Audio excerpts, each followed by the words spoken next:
Hi everyone, I'm back to tell you about No Story.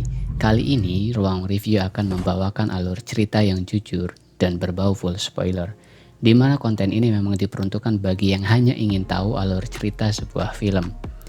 Jika kalian suka, bisa like, share, comments, and subscribe, karena dengan semua itu kalian sudah membantu untuk menghidupkan tungku kami. Terima kasih, semoga konten ini membuat Anda terus rebahan. Let's get started.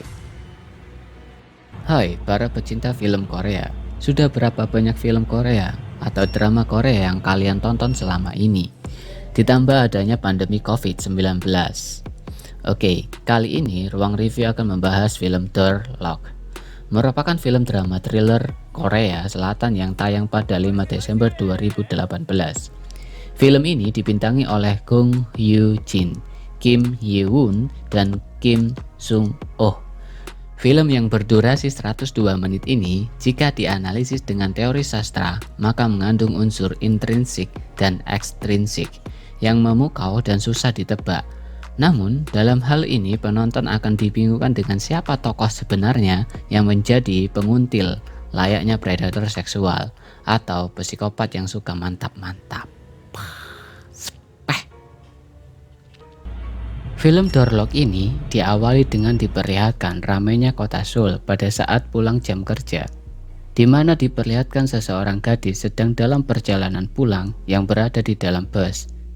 Tetapi dia selalu merasa gelisah karena dia sedang diikuti dan diperhatikan oleh seseorang. Sesampai di apartemen, gadis tersebut melihat kamarnya dalam keadaan gelap. Dan dia sudah beberapa kali mencoba menghidupkan lampunya tetapi tidak bisa. Akhirnya dia menerangi kamarnya dengan lampu LED yang ada di HP-nya. Tak lama kemudian dia mendengar suara dari dalam ruangan tersebut. Dia mencari tahu di mana suara itu berada. Dan saat mengecek lemari, tiba-tiba muncul seseorang dari belakang dan menyekapnya. Dan film pun dimulai.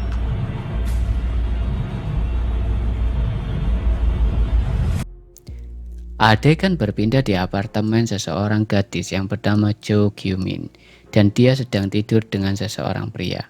Setelah itu si pria terbangun oleh suara alarm jam tangan klasiknya, dan dia makan lalu pergi. Dan selanjutnya disusul oleh Kyu-min yang terbangun. Dia bersiap-siap berangkat kerja. Sebelum meninggalkan kamarnya, dia tidak lupa menutup kloset dan merapikan kamarnya. Oh iya, perlu diingat semua yang aku jelasin nanti akan saling berkaitan. Jadi mohon dipahami baik-baik ya alur ceritanya. Lanjut, saat Jo Kyu-min akan mengunci kamarnya dari depan, ada hal yang aneh karena door lock-nya terbuka dan kotor. Demi keamanan, dia merubah kata sandi di alamat tersebut. Oke, kita ingat ya passwordnya. 1784. Sesampai di tempat kerja, dia menjalankan tugasnya sebagai teller di suatu bank.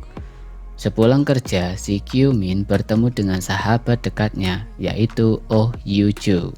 Mereka sedang membahas soal pekerjaan di dalam kereta. Kyu-min berkata ingin mendapatkan pekerjaan yang tetap agar memiliki uang yang cukup untuk pindah dari apartemennya sekarang. Di saat mereka sedang ngobrol, tampak terlihat seorang pria sedang memperhatikan mereka dengan tatapan yang cukup mencurigakan. Sesampai dari apartemen, dia disambut oleh penjaga shift malam dan diberi sebuah titipan paket dari ibunya.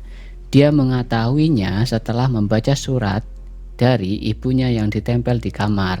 Dan di sini lagi-lagi mengetahui door lock pintunya terbuka. Setelah itu, dia menelpon ibunya dan terjadi perbincangan antara ibu dan anak.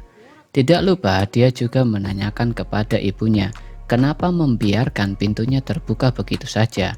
Tapi ibunya berkata jika dia tidak merasa melakukan itu. Dari sini dia terlihat gelisah dan kebingungan. Siapa yang sudah mengotak-atik door lock miliknya? Saat mau tidur, tiba-tiba terdengar suara orang mengetuk pintunya. Tidak hanya mengetuk, bahkan orang tersebut berusaha unlock pintunya dengan password. Namun beberapa kali dia gagal. Dan lebih menegangkan lagi, pintu kamarnya didorong-dorong seperti akan dibuka dengan paksa. Dia akhirnya mencoba memberanikan diri untuk mengecek siapa orang tersebut. Namun saat dilihat melalui lubang pintu, ternyata tidak ada seseorang di luar sana.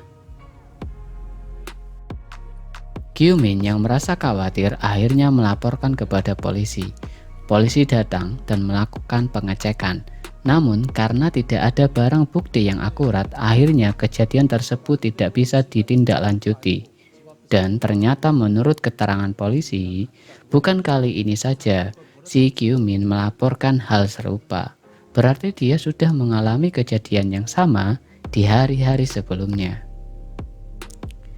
Keesokan harinya, Kyu-min terbangun dengan kepala yang agak pusing. Dan sama seperti hari-hari biasanya, dia bersiap-siap berangkat kerja. Sebelum dia meninggalkan apartemen, dia diajak berbincang dengan penjaga shift pagi yang bernama Hang Dong-hun.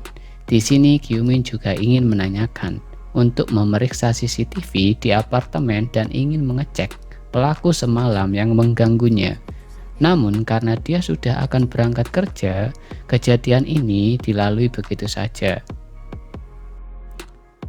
Adegan selanjutnya berada di bank. Nampak Kyu-min sedang melayani seseorang bernama Kim Ki-jung. Kalau kita lihat, pria ini tidak asing ya. Yup, benar. Karena pria ini adalah seseorang yang memperhatikan di kereta. Dan terjadilah perbincangan di antara mereka yang masih membahas obrolan mengenai soal bank. Tapi kalau dilihat-lihat, pria ini terus memandang Kyu-min.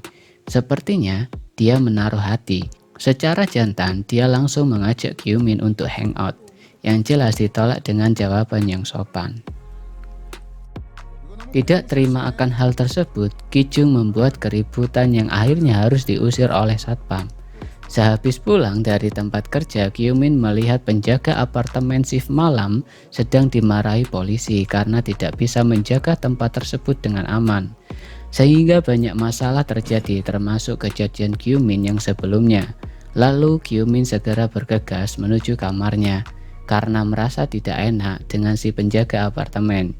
Di malam hari, Kyu-min tertidur tiba-tiba muncul pria dari bawah ranjangnya. Pria tersebut memberikan obat bius kepada Kyu-min. Lalu pria itu mandi dan tidur di ranjang tersebut. Nampak juga jam tangan yang diperlihatkan di awal film. Di hari esok dengan rutinitas yang sama, Kyu-min yang bangun dengan kepalanya yang pusing dan tak lupa menutup toilet. Sesampai di kantor, dia mendapat kabar baik. Dia diangkat sebagai karyawan tetap di tempat kerjanya. Namun ternyata tidak hanya kabar baik yang dia dapat pada hari tersebut. Dia juga mendapat sial karena setelah pulang kerja dia harus bertemu lagi dan lagi dengan pria aneh itu, yaitu Ki-jung yang mengganggunya. Kyu-min ditahan saat akan menaiki bus dan dipaksa untuk pulang dengan Ki-jung. Alhamdulillah, manajer bank yang bernama Kim Sung-ho datang menolong Kyu-min dan mereka pun pulang bersama.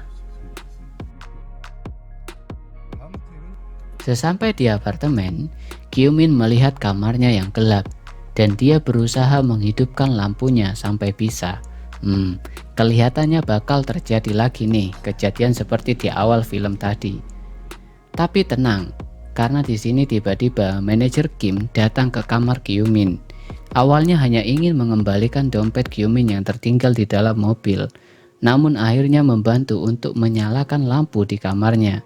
Setelah lampu menyala, tampak jemuran pakaian pria tertampang di tengah ruangan. Manajer Kim mengira itu adalah milik suaminya, namun Kyu-min menjelaskan bahwa itu hanya tanda agar Kyu-min sudah terlihat berkeluarga dan tidak diganggu oleh penjahat. Setelah itu, Kyu-min masuk ke dalam kamar mandi. Dia mendapatkan hal yang aneh, tutup klosetnya pun terbuka.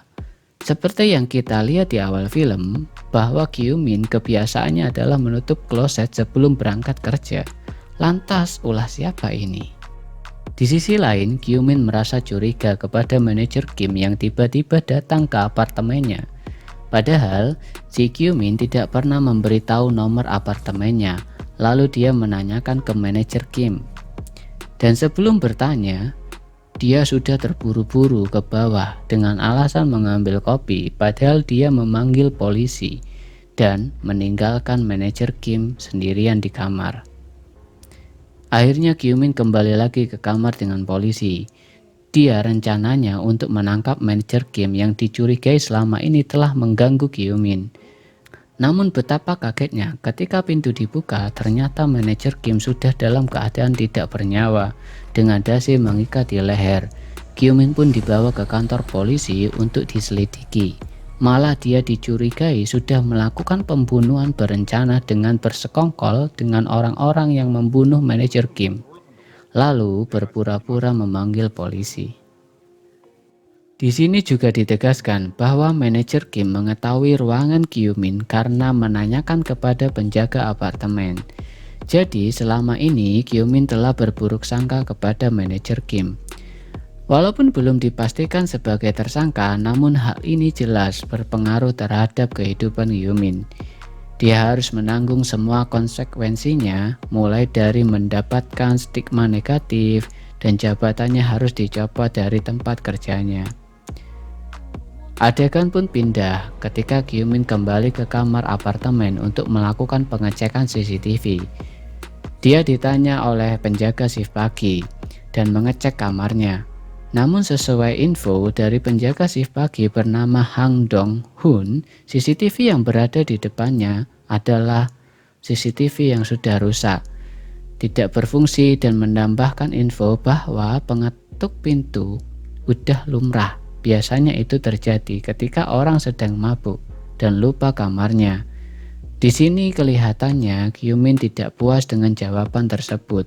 Dan kelihatannya penjaga shift pagi ini sudah menutupi sesuatu. Berpindah di kamar Kyu-min, saat membersihkan kamar, dia menemukan alat scanner. Jadi alat ini berfungsi untuk membuka door lock selain menggunakan kata sandi. Karena penasaran, akhirnya Kyu-min menggunakan alat tersebut. Pertama-tama di pintu kamarnya, namun tidak berfungsi. Lalu dia mencoba di semua kamar yang ada di apartemen tersebut. Akhirnya dia menemukan door lock yang cocok dan dia masuk ke dalam kamar itu, lalu mencari tahu siapa pemilik kamar tersebut. Saat sedang berada di dalam untuk melihat sekitar, ditemukanlah mengenai kartu kredit dengan bernama Kang Seung-hye. Keesokan harinya, Kyu-min bertemu dengan Hyo-joo. Bermodalkan berkas yang ditemukan sebelumnya, Hyo-joo bisa mendapatkan daftar transaksi dari kartu kredit milik Lee Seung-hye karena dia adalah pegawai bank. Jelas tujuannya adalah untuk menyelidiki lebih lanjut tentang Song-hye yang sudah pasti memiliki akses untuk mendapatkannya. Ada yang mencurigakan dari daftar transaksi tersebut karena penggunanya selalu membeli produk dengan harga 3.200 won setiap jam 13 bertempat di minimarket di dekat apartemen Hyo-min. Hyo-joo coba mengirim pesan ke nomor Song-hye untuk mencari tahu, namun sayangnya tidak ada respon. Akhirnya mereka memutuskan mengecek ke minimarket. Tujuannya adalah untuk mencari tahu barang apa sajakah yang seharga 3.200 won. Namun sayangnya mereka tidak menemukan titik terang karena kekurangan petunjuk. Suatu ketika saat mereka sedang makan pada pukul 13, terdengar seseorang wanita sedang membeli bubur sayur dengan harga 3.200 won. Mereka mencurigai itu adalah Kang Seung-hye, lalu mereka pun mengikutinya. Saat melakukan pengejaran, mereka kehilangan jejak dan akhirnya memutuskan untuk berpencar. Di satu sisi, Kyu-min menemukan suatu rumah dan di depannya terdapat banyak tumpukan wadah bubur sayur, sama yang seperti dia lihat sewaktu di minimarket. Kyu-min pun menemukan rumah dan memasukkan kata sandi ke door lock yang terpasang di pintu. Ya, dia asal-asalan memasukkan password pintu tersebut. Sudah beberapa kali mencoba namun gagal juga. Lalu mungkin dia berpikir, kenapa tidak memasukkan password yang sama dengan apartemennya, yaitu 1784, dan ternyata bisa terbuka. Wow. Dia pun masuk ke dalam rumah tersebut. Tampak seperti tidak ada penghuninya. Saat dia memasuki kamar, ternyata terdapat seorang wanita yang sedang tertidur dengan kondisi tangan diikat. Di sini Yumin tampak sangat kaget dan cemas. Dia mencoba menghubungi polisi untuk meminta pertolongan. Namun, tiba-tiba ada seseorang yang ingin masuk ke rumah tersebut. Betul kemungkinan dia adalah si psikopat. Wow,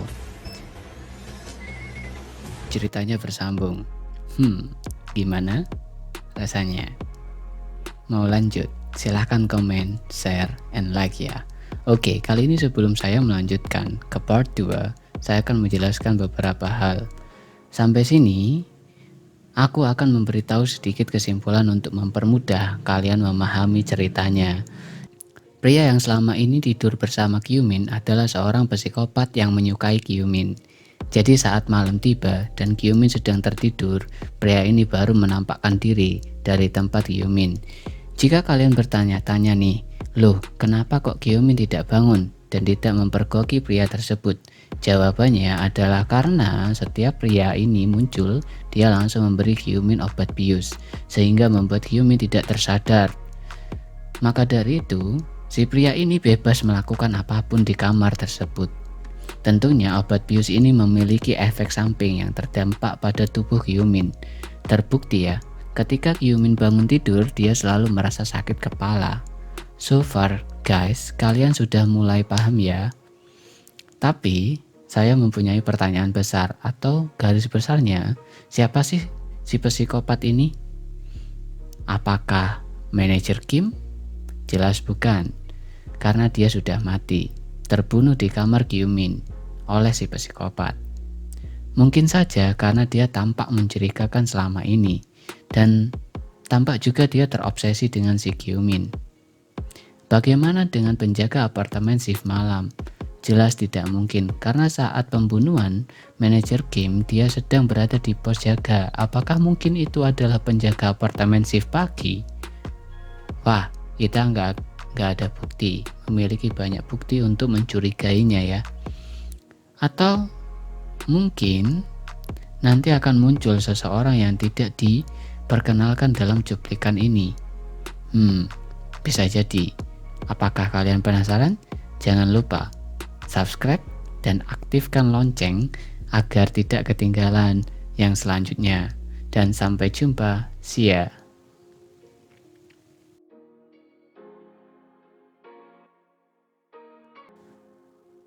Oke, ada yang sudah menunggu? Yang pasti ada ya. Ini adalah video part 2, cerita selengkapnya tentang Door Lock. Film yang menceritakan seseorang wanita yang selalu diteror oleh si psikopat di kamarnya, atau si predator seksual.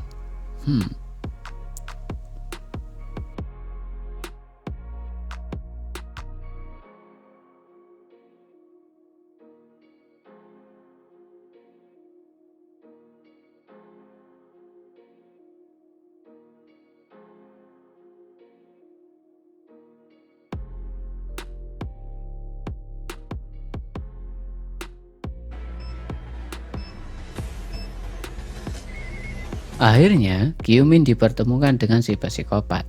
Sedangkan di tempat lain, Hyo-jo dipertemukan dengan perempuan yang berada di minimarket tadi. Namun wanita tersebut bukan Song Hye, seperti yang dicurigai sebelumnya. Lalu kembali ke Kyu-min. Dia bersembunyi di bawah tempat tidur dan mendengarkan pria tadi berbicara dengan wanita yang berada di atas kasur.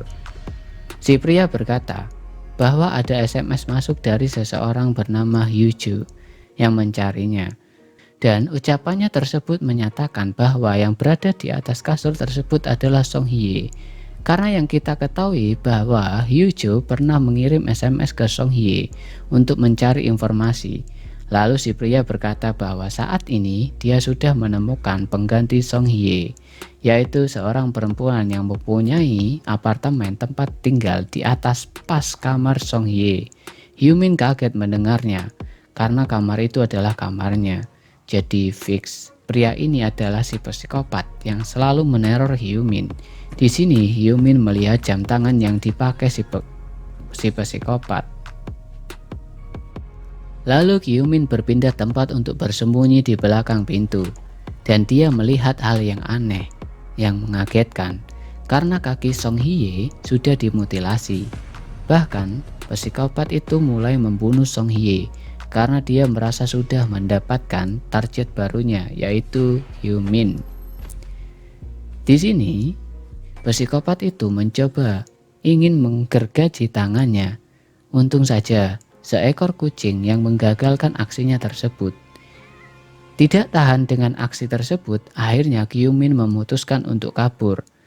Saat ada kesempatan, namun sayangnya si psikopat mengetahui keberadaannya.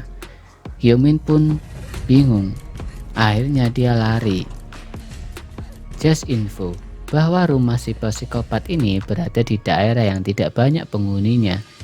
Sebab itu, tidak pernah ada yang mengetahuinya. Akhirnya Hyumin bersembunyi, namun sial si psikopat mempergokinya. Hyumin pun mulai terpojok. Untung saja Hyujo datang menolong dan mencoba memberi perlawanan. Namun si psikopat itu langsung melarikan diri karena mengetahui polisi yang sudah berada di tempat tersebut. Diceritakanlah semua yang ada di rumah tersebut kepada seorang detektif yang bernama Detektif Lee. Sayangnya saat polisi masuk ke rumah tersebut ternyata sudah kosong dan tidak ada siapa-siapa.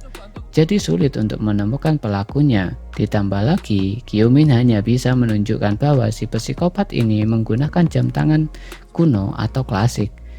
Namun tak lama kemudian ada polisi yang sudah memberitahu bahwa ada mayat yang ditemukan di tempat sampah. Setelah dicek adalah mayat Song Hye yang sudah memegang kartu nama pegawai bank milik Hyumin. Sampai sini kita sudah tahu siapa si psikopat ini. Kurang lebih sepertinya Song Hye diculik dan dibawa di suatu rumah sebagai pemuas nafsu. Si psikopat ini sedangkan kenapa kakinya dipotong? Penasaran? Lanjut dulu ya. Setelah itu, Song Hye dibunuh karena si psikopat sudah menemukan korban baru yaitu Hyumin. Untungnya, Hyumin mendapatkan beberapa petunjuk yang membawanya sampai di rumah itu dan tahu kebenarannya. Kalau sudah, mari kita lanjut. Tentunya keseruan film ini masih berlanjut karena kita masih mempertanyakan siapa si psikopat ini. Akhirnya, Detektif Lee melakukan interogasi terhadap Ki-jung sesuai permintaan dari Hyumin melalui beberapa kecurigaan, yaitu yang pertama adalah karena telah menemukan kartu nama milik Hyumin di mayat Song Hye. Seperti yang kita ketahui dari sebelumnya, Hyumin pernah memberikan kartu tersebut saat melayani Ki-jung di bank.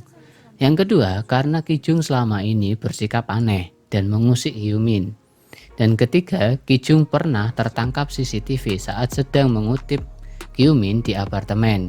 Di sini Detektif Lee nampak curiga dengan Ki-jung yang memakai arloji klasik seperti yang disampaikan Hyumin sebelumnya.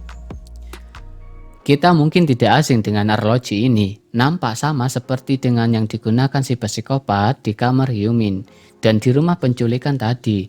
Namun semua dugaan yang ada tidak bisa menjadikan Ki-jung sebagai tersangka, karena bukti yang ada masih berupa asumsi dan belum pasti jelas. Hyumin merasa tidak aman karena si psikopat masih belum tertangkap. Akhirnya dia memutuskan untuk berpamitan pindah tempat dengan Dong-hun, si penjaga apartemen. Setelah itu, tiada hujan tiada angin, Ki-jung mendatangi apartemen Hyumin untuk menemuinya. Namun diinfokan ke Dong-hun bahwa yang bersangkutan sudah pindah, lalu Ki-jung berbohong bahwa Ki-jung adalah sepupu Hyumin yang ingin menyampaikan bahwa ayahnya Hyumin sedang sakit. Di sini penjaga shift pagi memberikan alamat Hyujo, atau bertepatnya nanti mereka akan bertemu di apartemen Hyujo.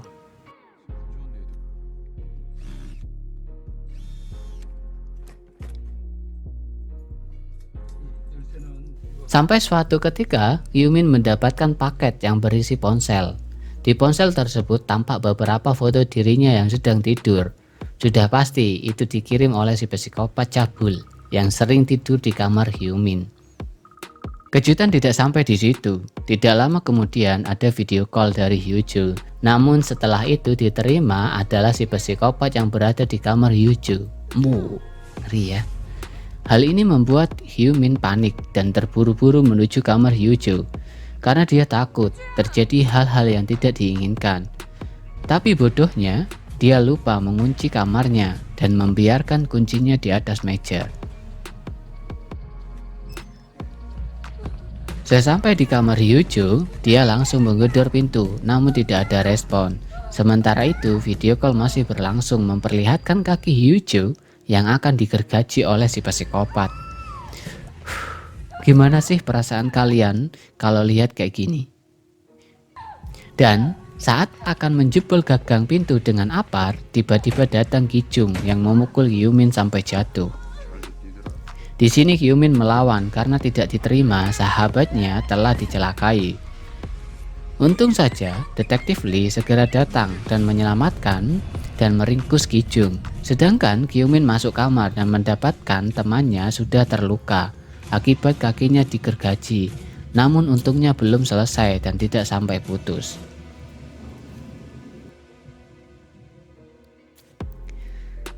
Setelah itu, adegan memperlihatkan seseorang menaruh kunci yang tadinya berada di meja. Tampaknya itu adalah si psikopat yang telah selesai menduplikasi. Loh, orang yang dicurigai sebagai psikopat adalah Kijung. Sedangkan Kijung baru saja diamankan di apartemen Hyuju. Lantas siapa sebenarnya si psikopat ini? Hari sudah berganti. Hyumin menemui Hyuju di rumah sakit. Alhamdulillah keadaannya sudah membaik dan Hyuju tidak menyalahkan atas semua kejadian tersebut. Malah dia tetap menyemangati sahabatnya. Wah, keren ya. Salut deh sama persahabatan mereka ini. Tidak lama kemudian, detektif Lee memberikan CCTV berbentuk penguin untuk ditaruh di kamar Hyumin.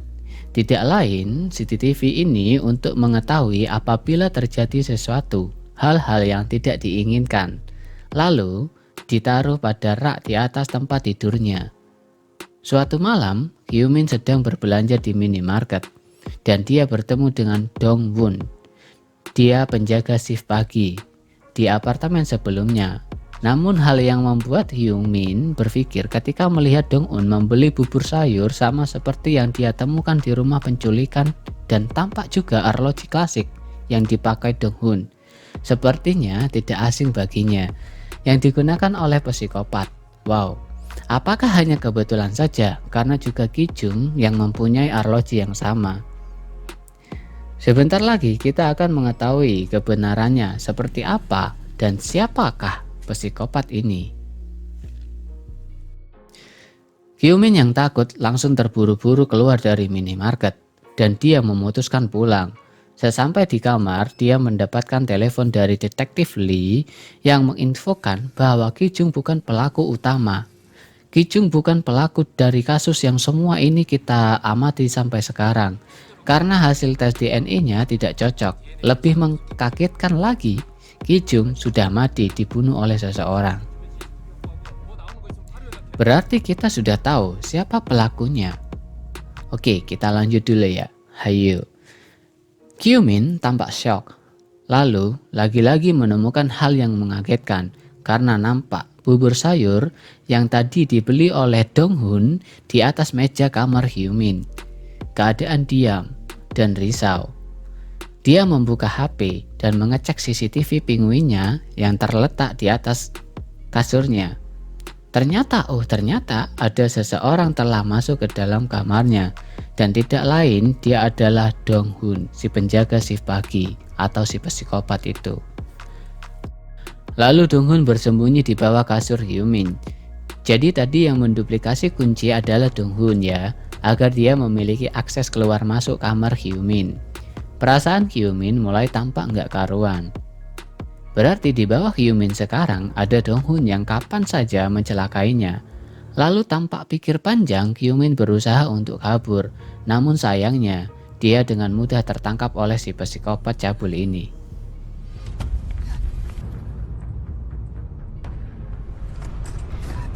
Adegan berpindah ke suatu kamar, di mana nampaknya Kyu-min sudah tak berdaya yang telah dibius.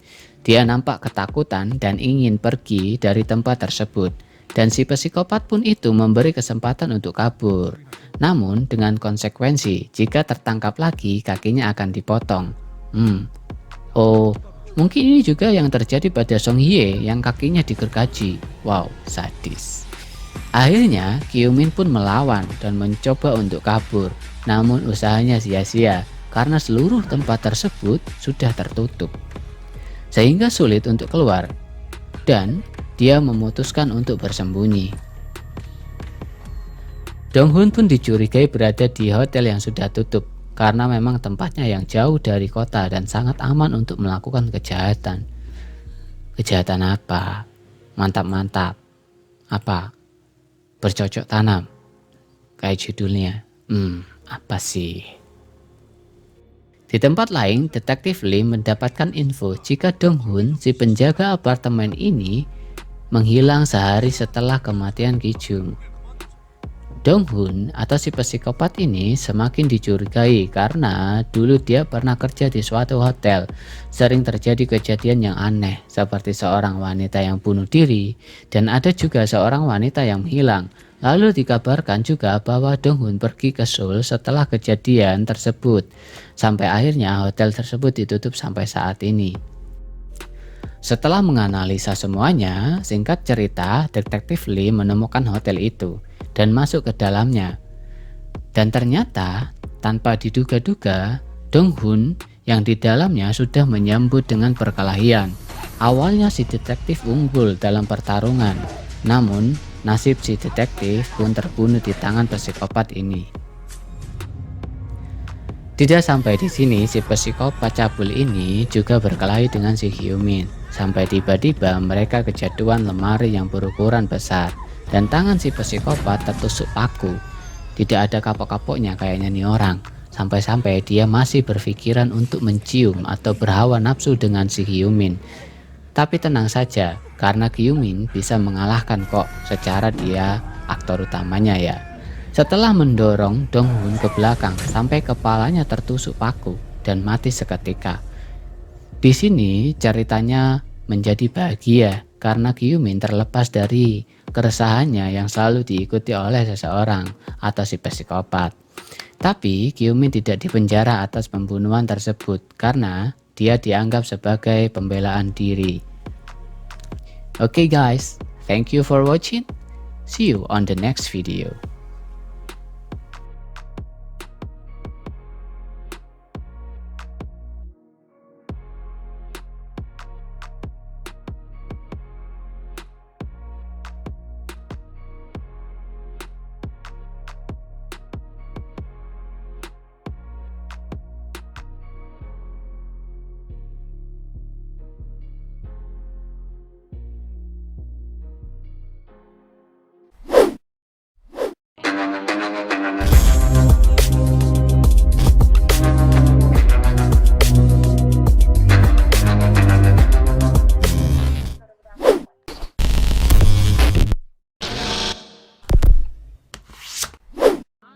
Hi everyone, I'm back to tell you about new story. Kali ini, Ruang Review akan membawakan alur cerita yang jujur dan berbau full spoiler.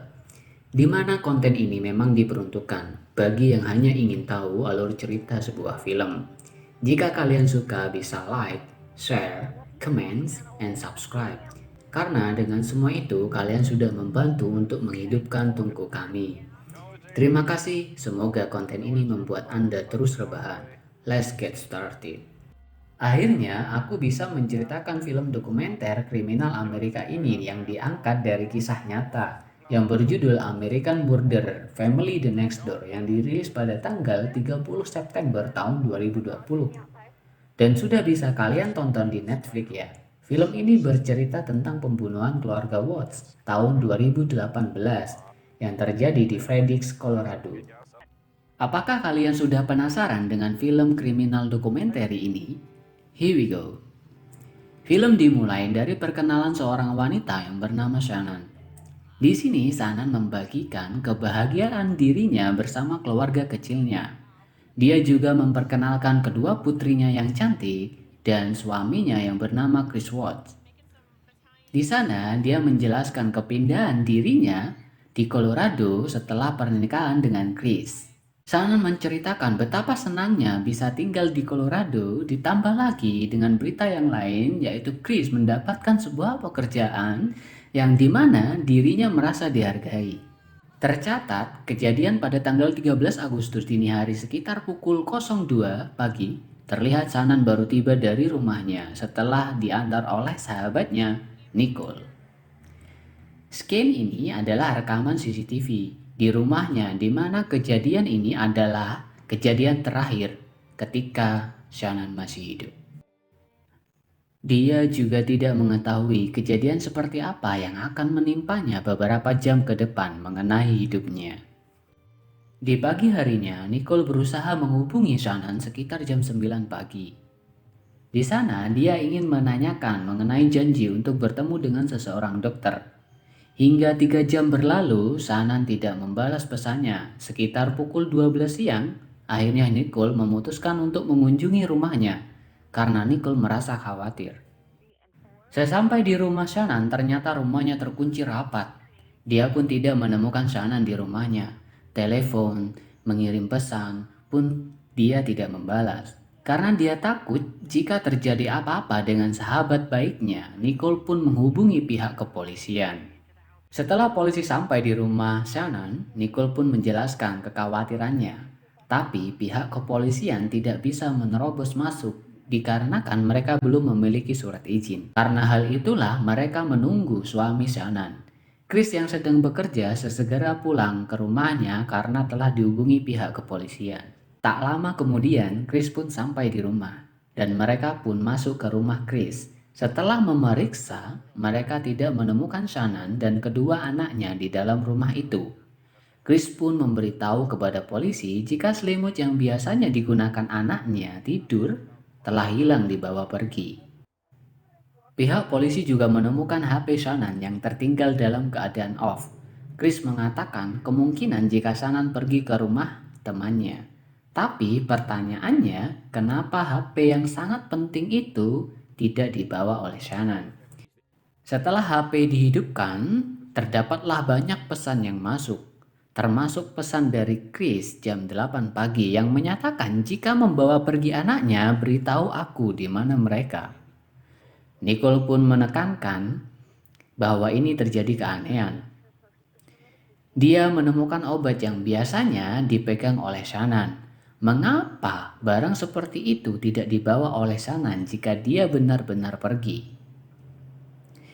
Film pun lanjut di mana Shannon suka membuat vlog tentang dirinya dan kehidupannya lalu membagikannya ke halaman Facebook. Dia juga menceritakan jika dia tidak percaya diri di masa remajanya. Shannon harus melewati sebuah perjalanan hidup yang panjang dan tidak mudah, mulai dari perceraian di masa lalu, pencapaian diri yang luar biasa di usia 25 tahun, dan sampai dia jatuh sakit dan dianoksa mengidap penyakit lupus. Pada saat terburuk itu, dia juga dipertemukan dengan Chris. Di sini, Chris mengatakan jika dirinya biasanya berangkat kerja setiap jam 5.30 pagi. Chris bekerja sebagai operator di perusahaan minyak dan gas. Di kamarnya, Chris juga menemukan cincin kawinnya yang ditinggal oleh Shannon. Layar beralih pada hari pernikahan Shannon dan Chris. Shannon menceritakan awal dirinya bertemu dengan Chris di Facebook. Awalnya, Shannon tidak tertarik kepada Chris. Meskipun sudah beberapa kali Chris ditolak oleh Shannon, tapi Chris tidak pernah menyerah. Hal itu yang membuat Shannon luluh dan memutuskan untuk menikah. Ayah Shannon dan ibu dan adik laki-lakinya terlihat begitu bahagia di hari pernikahan itu. Adiknya juga berkata, pertemuan dengan Chris adalah kebahagiaan. Dan setelah pernikahan itu, akhirnya mereka dikaruniai dua putri yang cantik. Shannon berkata bahwa hal itu adalah hal terbaik yang terjadi pada hidupnya. Alur pun pindah ke tetangga Chris untuk melihat rekaman CCTV yang mengarah ke rumah Chris. Dalam rekaman tersebut menunjukkan jam 5.17 pagi. Terlihat mobil Chris ke garasi rumahnya. Di sini Chris terlihat gelisah dan panik atas rekaman tersebut. Fakta mengejutkan di sini, Chris mengatakan jika istrinya sedang hamil 4 bulan. Setelah kepulangan Chris, tetangganya juga curiga dengan kelakuan Chris, yang semula pendiam sekarang menjadi banyak ngomong. Apalagi Chris terlihat gelisah, berbeda dengan kelakuan Chris sehari-hari. Polisi pun menanyakan perihal teman-teman, keluarga, supaya mendapat petunjuk. Polisi tidak lupa juga memberikan kartu ID kepadanya, supaya bisa berkomunikasi masalah tersebut. Keesokan harinya, pada tanggal 14 Agustus 2018, polisi pun menghubungi Chris untuk mengetahui secara detail keluarnya Shannon. Setelah mendapatkan informasi dari Chris, polisi pun menyebarkan selembar kertas untuk memungkinkan mendapatkan informasi di mana Shannon sekarang. Polisi kembali melakukan pemeriksaan ke rumah Chris. Kali ini polisi membawa anjing pelacak untuk membantu penyidikan. Ternyata di rumah Chris telah kedatangan beberapa media untuk mewawancarai. Chris menjelaskan dirinya hanya bisa berharap supaya istrinya dan anak-anaknya berada di tempat yang aman. Dalam wawancara itu, Chris juga mengatakan jika dirinya dan Shannon sempat cekcok sebelum Shannon pergi, dan dia menambahkan jika itu adalah perdebatan biasa.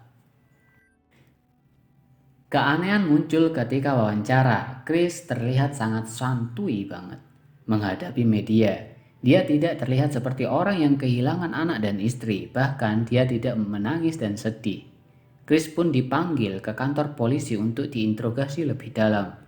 Chris pun menceritakan jika dalam 6 minggu terakhir ini dia merasa hubungannya dengan Shannon sudah tidak bisa dilanjutkan lagi. Untuk membuat penyidik merasa tidak mungkin Chris lah penyebab Shannon pergi dengan membawa anak-anaknya, maka Chris menceritakan bahwasanya mereka akan bercerai. Film pun harus flashback 7 minggu sebelumnya, hari di mana Shannon menghilang. Di hari itu Shannon dan kedua anaknya pergi untuk bertemu keluarganya di Carolina Utara. Sementara itu, Chris tidak bisa ikut karena masih ada pekerjaan yang lain. Dia akan menyusul di akhir Juli. Sesampai di sana, mereka merayakan ulang tahun dari ibunya Shannon.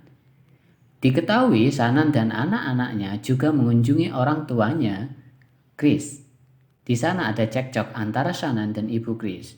Diketahui orang tua Chris yang bernama Cindy tidak suka dengan Shannon. Suatu hari Shannon merasa kecewa dan marah terhadap Chris. Shannon karena merasa Chris tidak pernah menghubungi dan menanyakan keadaan mereka saat di sana. Chris menjawab dengan tenang. Dia selalu meminta maaf selayaknya lelaki dan tanpa adanya tindakan. Jika kalian tahu, pada acara pernikahan ketika Shannon dan Chris dulu, orang tuanya Chris tidak ada yang datang di pernikahan Chris. Orang tua Chris, terutama ibunya, tidak menyukai Shannon karena ibunya Chris menganggap jika Shannon membawa kabur Chris ke Florida. Di sini penyidik mulai menanyakan pihak ketiga di hubungan mereka. Chris menjelaskan jika dia yakin Shannon tidak melakukan itu. Sebaliknya juga Chris. Dan untuk meyakinkan hal itu, pihak polisi melakukan sebuah tes poligraf atau tes kebohongan kepada Chris. Hari pun berganti, tanggal 15 Agustus 2018. Tepat 3 hari Shannon dan anak-anaknya hilang. Chris harus menjalankan tes poligraf. Sebelum tes dimulai, instruktur itu mengatakan sangat bodoh jika Chris mengetahui di mana keluarganya menghilang dan setuju ikut tes poligraf itu. Karena itu akan mengetahui jika Chris bohong, tetapi di sini Chris bersisi keras jika dia tidak ada hubungannya dengan kehilangan Shannon dan anak-anaknya. Di sisi lain, pihak kepolisian terus berusaha mencari di mana keluarga ini menghilang. Hal itu pun menjadi trending di media. Pihak kepolisian sangat serius dalam menangani masalah ini. Semua tempat sudah dikelilingi. Kembali ke Chris yang sudah memulai melakukan tes itu. Pertanyaan-pertanyaan Chris adalah sebagai berikut. 1. Apakah kamu yang menyebabkan hilangnya Shannon? Jawab tidak. 2. Apakah kamu berbohong soal pertemuan terakhir? Jawab tidak. Sebelum 2018, apakah kamu bilang sesuatu karena marah terhadap pasangan? Jawab ya dan tidak. 4. Apakah kamu tahu di mana Shannon sekarang? Jawab tidak. Kembali flashback di masa lalu. Di sana terlihat pesan teks yang saling terkirim. Mereka masih membahas masalah yang terjadi di keluarga mereka. Shannon mempermasalahkan Chris yang seolah mulai tidak peduli dengan dirinya dan anak-anaknya. Diketahui juga pernikahan mereka sudah berjalan 8 tahun. Akhirnya pada tanggal 31 Juli, Chris pun datang mengunjungi mereka. Sebenarnya Chris masih menyayangi mereka. Terlihat perilaku Chris kepada kedua anaknya. Shannon curhat kepada sahabatnya jika Chris hanya menciumnya sekali ketika mereka di bandara. Dia merasa menangis karena itu. Dirinya merasa curiga bagaimana mungkin suaminya tidak merindukan belayan dirinya. Padahal mereka tidak melakukan hubungan suami istri selama 5 minggu.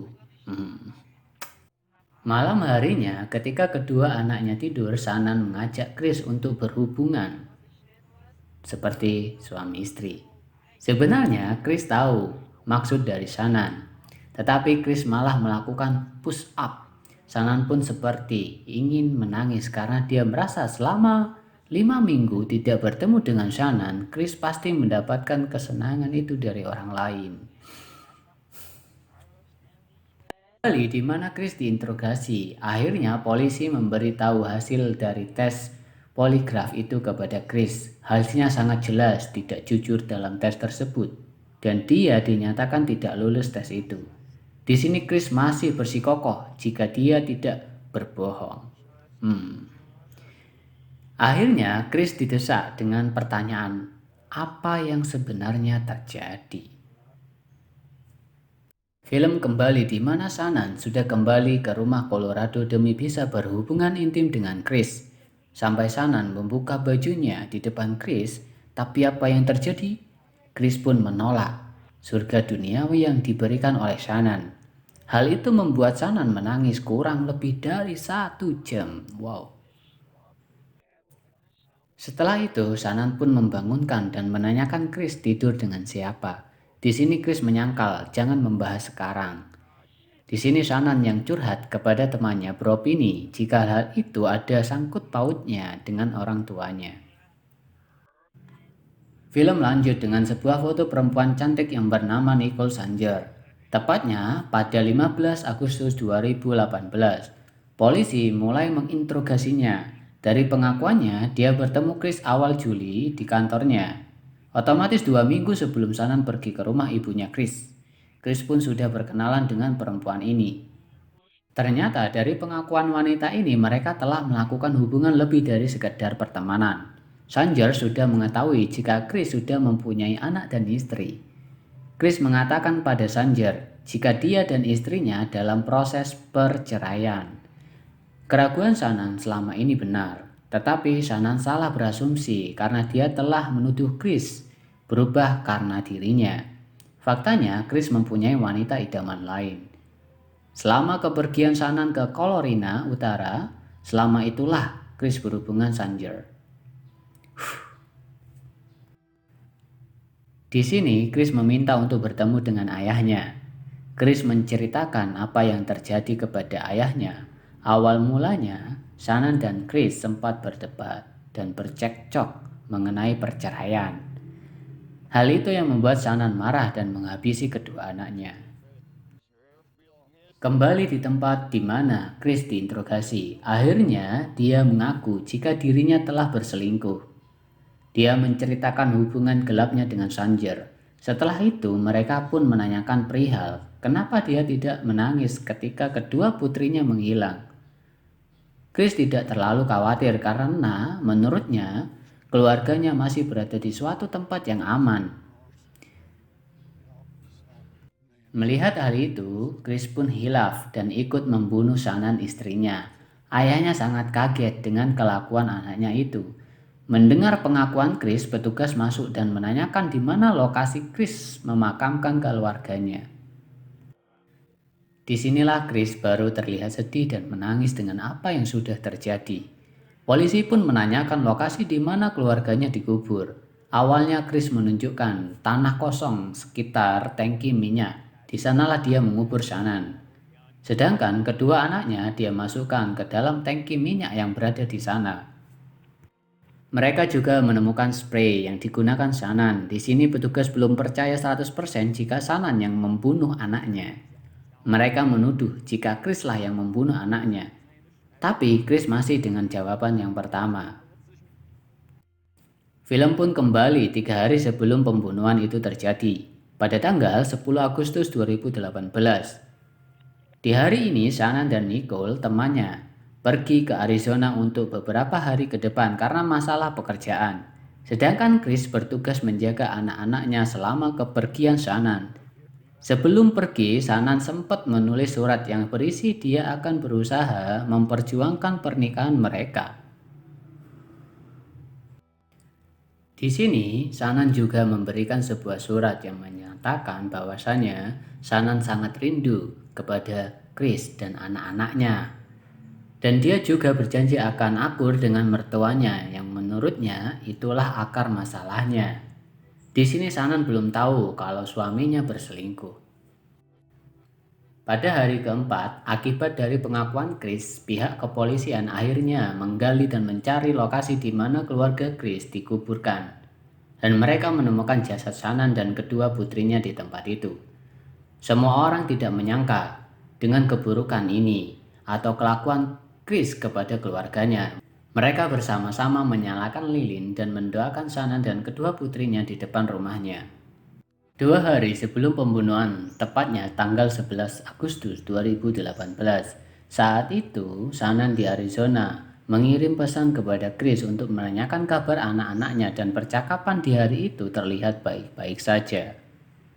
Tetapi Shannon mendapatkan kejanggalan di malam harinya di mana Shannon mendapatkan laporan bank mengenai transaksi Chris sebesar $65.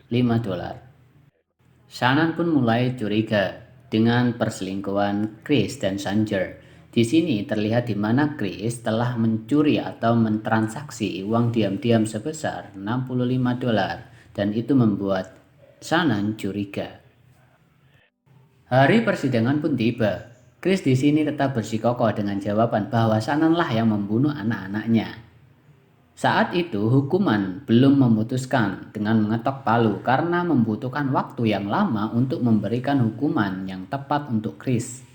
Sementara itu, warga sosial media, para netizen membicarakan ini dengan menyidik case ini, bahkan mereka menyelidiki interaksi pasangan ini dari video-video yang diunggah di Facebook.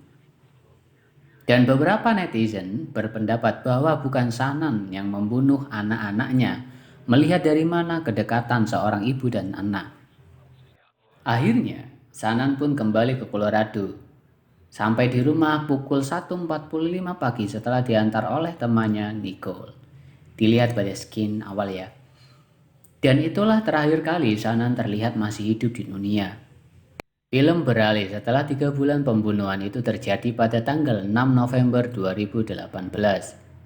Hari itu adalah lanjutan dari sidang pertama. Di sini juga hadir orang tua Shannon.